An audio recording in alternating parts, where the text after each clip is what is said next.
Hello दोस्तों, नमस्कार।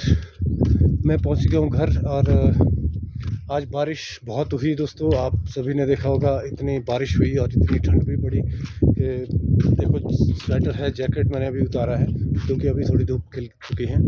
तो बहुत ही ठंडा माहौल दोस्तों इस बार इस साल रहा।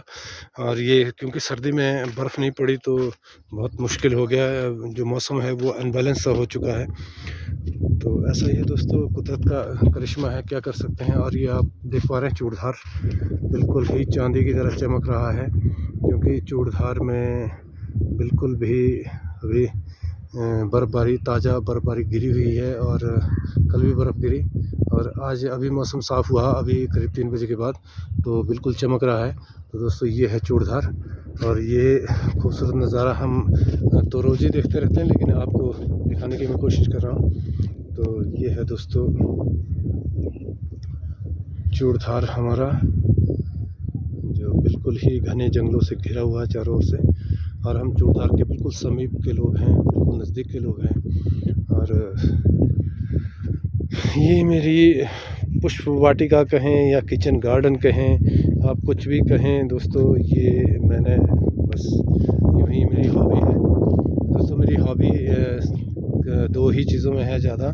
एक तो मैं संगीत प्रेमी हूँ और ये थोड़ा बहुत संगीत में शौक़ रखता हूँ और बाकी मुझे गार्डनिंग का बहुत शौक़ है। मैं तरह तरह के प्लांट घर में ग्रो करने की कोशिश करता हूँ और बाकी ना मिले तो सब्जियां भी मैं लगाता हूँ। देखो, मेरा सरसों बिल्कुल चाइनीज़ सरसों है, इधर धनिया है और इधर लहसुन मैंने लगाया हुआ है और इधर मेरी स्ट्रॉबेरी है, अभी लगेगी ये।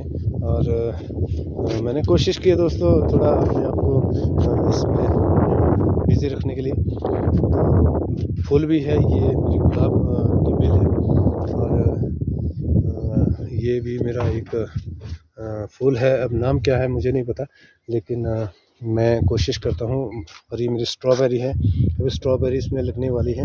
फूल थे, फूल झड़ चुके हैं, हवा है। और तो ये मैं कोशिश करता हूँ दोस्तों थोड़ी बहुत गार्डनिंग करने की। और गार्डनिंग बहुत अच्छा शौक़ है घर के लिए। एक तो अपने घर के आंगन की शोभा भी ये गार्डन बढ़ाते हैं और दूसरा क्या है कि अपने मन को, मेन मकसद क्या है, मेन मोटिव मेरा क्या है कि इसमें दिल खुश रहता है। और दिल खुश रहता है तो आपको सुकून मिलता है, शांति मिलती है। और यही सबसे बड़ी अर्निंग है दोस्तों। हम सुकून और शांति कमाना चाहते हैं जो कि हमें पैसों से नहीं मिलती है, बस वो इन्हीं छोटी मोटी चीज़ों से मिलती है। जहाँ पे दिल लगता है वो छोटे मोटे काम किए जाएँ तो हमें सुकून मिलता है और शांति मिलती है और मन बड़ा स्थिर रहता है। तो दोस्तों ये अपने आप को थोड़ा मतलब ये समझिए कि ट्यून करने का एक तरीका है।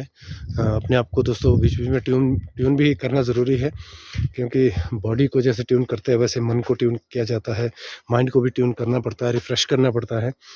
तो ये सारी चीज़ें दोस्तों तभी है। और आप देख पा रहे हैं तो यहाँ का जो मौसम है कितना खूबसूरत है। अभी आप देख पा रहे हैं कुछ बादल भी हैं और कुछ धूप भी है बीच बीच में। और आपको मैं दिखाता चलूँ, ये लिहाट बाग का एरिया है और ये आगे जो बादलों के नीचे ये जंगल सा दिख रहा है, पहाड़ी दिख रही है, ये दोस्तों सिरमौर की एरिया है क्योंकि हम लोग एज पे हैं बिल्कुल। चौपाल तहसील में हम आते हैं और डिस्ट्रिक्ट शिमला हमारा एरिया है। तो ये बिल्कुल हम किनारे पे हैं। पुलवाल हमारा बिल्कुल एक समझिए कि बाउंड्री पे है और पुलवाल से 2 किलोमीटर मात्र हमारी सिरमौर की बाउंड्री शुरू हो जाती है और जिसको हम धातुखाड़ी का नाम कहते हैं। तो ऐसी है दोस्तों यहाँ की सिचुएशन, अपने आप में अद्भुत है। गांव का जीवन है और एक अलग तरह का जीवन है। और अब इसमें जो तो गांव के लोग हैं उनको तो सभी को पता है कि गांव के जीवन में क्या अक्सर रहता है। पशुपालन है, कृषि है, खेतीबाड़ी है, बागवानी है। और जो बाहर के लोग हैं, बहुत सारे मेरे सब्सक्राइबर फॉरेनर भी हैं, विदेशों से भी हैं। और तो वो तो समझ नहीं पाएंगे, ना ही हम समझा पाएंगे क्योंकि कभी आए, आप एक्सप्लोर करें, देखें तो तभी यहाँ की जीवन का पता चलेगा कि किस तरह से हम जीवन व्यतीत करते हैं। किस प्रकार की हमारी दिनचर्या होती है। बिज़ी लाइफ है दोस्तों, बिज़ी रहते हैं, ऐसा भी नहीं कि बहुत काम होता है, इतना हार्ड वर्क भी नहीं है।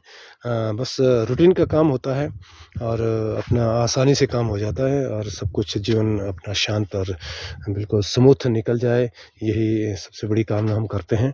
और सबसे बड़े हम भाग्यशाली इसलिए हैं कि हमारे पास रिच एनवायरनमेंट है, बिल्कुल प्योर और क्लीन एनवायरनमेंट है।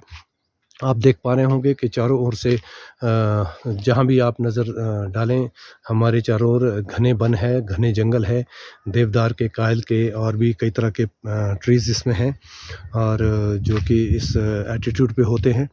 तो घने जंगल है दोस्तों और घने जंगलों में बिल्कुल फ्रेश ऑक्सीजन होती है, क्योंकि ऑक्सीजन का जो सोर्स है वो हमारे पेड़ पौधे ही हैं। तो जहाँ पे पेड़ पौधों की संख्या ज़्यादा होगी तो वहाँ ज़ाहिर सी बात है ऑक्सीजन की मात्रा भी हाई लेवल की होगी। तो यहाँ पे ऐसी कोई दिक्कत नहीं आती। तो ये मैंने सुना भी नहीं, देखा भी नहीं, सांसों की जो बीमारियाँ हैं यहाँ बहुत कम होती हैं दोस्तों, है नहीं किसी को, क्योंकि यहाँ ऑक्सीजन की मात्रा प्रबल होती है, तो इसलिए ऐसी प्रॉब्लम कभी किसी को आती नहीं है। लेकिन कोशिश करें दोस्तों इस एनवायरनमेंट को इस यूँ ही बना रहे, इसको बचाने की। तो इसके लिए हम क्या कर सकते हैं कि जब भी बरसात होती है, बरसात में हम प्लांटेशन करें, ज़रूर करें और बीच में समय निकालें। आपके आस-पड़ोस में कहीं भी खाली ज़मीन हमें खाली एरिया नज़र आए तो उसमें प्लांटेशन करें, क्योंकि ये ना सोचें कि जैसे पहले, अब तो ख़ैर ऐसा नहीं है, पढ़े लिखे हो गए हर घर में, एजुकेशन है। पहले ये सोचा करते थे प्लांटेशन करनी है फॉरेस्ट वालों ने, फॉरेस्ट वाले प्लांटेशन करेंगे तो ठीक है, क्यों करेंगे? वो अपने लिए करेंगे। दोस्तों अपने लिए नहीं है, प्लांटेशन हमारी भविष्य के लिए है, क्योंकि ये दुनिया तब तक ही संभव है, टिक पाएगी जब तक हमारे जंगल हरे-भरे रहेंगे, हमारे पास वेजिटेशन होगा, हमारे पास हरियाली होगी, तभी हमारी जो धरती है इसका भविष्य संभव है। अगर ये हरियाली हमारी ख़त्म होती गई, हमारा एनवायरनमेंट भी वीक हो जाएगा और अनबैलेंस हो जाएगा और ये धरती धीरे-धीरे कोलैप्स हो जाएगी, ख़त्म हो जाएगी। तो दोस्तों ये अगर प्लांटेशन करनी है, आप ये ना सोचिए कि फॉरेस्ट डिपार्टमेंट के लिए करनी है, किसके लिए करनी है, अपने भविष्य के लिए करनी है, अपने बच्चों के लिए करनी है, बच्चों से बच्चों के लिए करनी है, क्योंकि ये दुनिया तभी बनी रहेगी जब तक हमारे पास एनवायरनमेंट सही बना रहेगा। और एनवायरनमेंट के लिए प्लांटेशन दोस्तों बहुत ज़रूरी करना है, क्योंकि प्लांटेशन से ही एनवायरनमेंट का बैलेंस जो है सही रहता है, अदरवाइज़ बैलेंस बिगड़ने में देरी नहीं होती। आपने अभी देखा होगा इस सर्दी में बिल्कुल बर्फ़ नहीं पड़ी, ये अनबैलेंस जो अपना एनवायरनमेंट हो चुका है, इसीलिए हो चुका है दोस्तों, क्योंकि प्रकृति के साथ थोड़ी बहुत कहीं न कहीं छेड़छाड़ हमारी रहती है और अभी जनसंख्या भी हमारी बहुत ज़्यादा बढ़ गई है, हम नंबर 1 पे आ गए हैं। तो ये भी चिंता का विषय है, क्योंकि जनसंख्या बढ़ेगी तो ज़रूरतें बढ़ेगी, रिक्वायरमेंट्स बढ़ेगी और सारी चीज़ें बढ़ेगी तो बहुत दिक्कत आने वाली है दोस्तों। तो बस मैं तो यही कहूँगा, जितना भी एरिया हो सके उसको हरा-भरा बनाए रखें और कोशिश करें, क्योंकि एक छोटी-सी कोशिश ही बहुत बड़े काम को अंजाम देती है। तो घरों में भी ऐसे ही करें, मैंने भी थोड़ी बहुत कोशिश की है। मैं छोटे-मोटे प्लांट घर पे भी लगाता हूँ और बाहर भी हम जब समय होता है, वन महोत्सव हम मनाते हैं, करते हैं। हम छोटे-छोटे पेड़ जंगलों से ही लाते हैं, जहाँ पे बड़े पेड़ होते हैं, मदर ट्रीज़ होते हैं, उसके नीचे बीज गिरता है, जमता है, तो वो छोटे-छोटे वृक्ष हम वहाँ से लाते हैं और उसको लगाने की कोशिश करते हैं। वो सक्सेस पूरे नहीं हो पाते, क्योंकि जो नेचुरल गिरता है वो ज़्यादा अच्छा ग्रो करता है, लेकिन कोशिश तो करें दोस्तों, सक्सेस जो भी मिले वो अलग बात है, लेकिन कोशिश करना हमारा फ़र्ज़ है।